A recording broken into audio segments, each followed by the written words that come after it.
protests are erupting in a lot of countries, including the very Gulf countries that Iran is attacking back.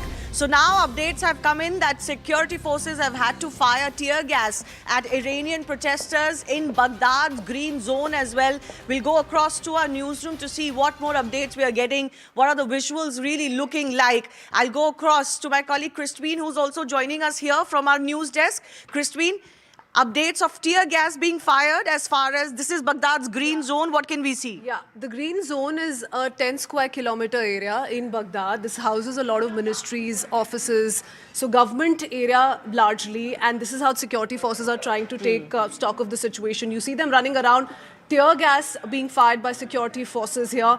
And look at the number of protesters. They're all making their way out now. But the situation really worrying. And this is not just Baghdad. We've picked up similar visuals from different parts of the world. These are mostly Khamenei supporters because he's not a political figure alone, Shivani. Let's not forget. He's also a religious figure. He's a spiritual leader.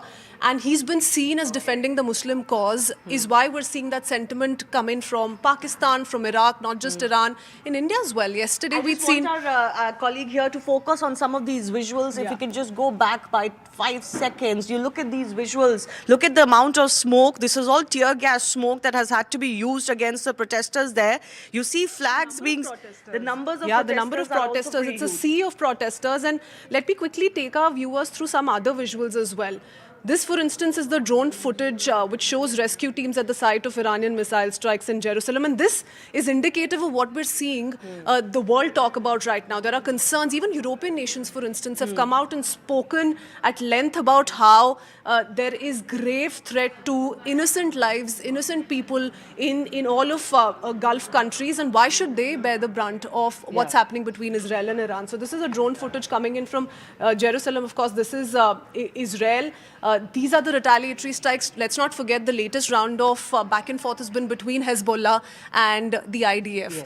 Well, that will continue. But I think, Aman, the interesting question that is emerging from all of this is that while the IDF and the US are attacking either the political figures or the military figures, Iran is attacking civilian areas, not just in those Gulf countries, but even in Israel, what we've seen. And I don't think this is going very well in their favor. I think all the nations in the Gulf now are in a way united against Iran's attacks on civilian targets, because this is, I think, increasingly isolating Iran on the global stage. Because when you attack civilian targets, when you attack the Dubai airport, when you bomb Palm Jumeirah or Al Burj Hotel or the airports in Kuwait and Doha and Abu Dhabi, you are essentially telling the civilians in these areas that you are also not safe. You know, for us, it also seems that has the Iranian regime gone rogue after the killing of Khamenei? That's also a big concern of many countries, because it seems like that Iran is now operating without a plan. It is essentially bombing civilian areas to force countries like UAE, Saudi Arabia to enforce a ceasefire or to impress upon US and Israel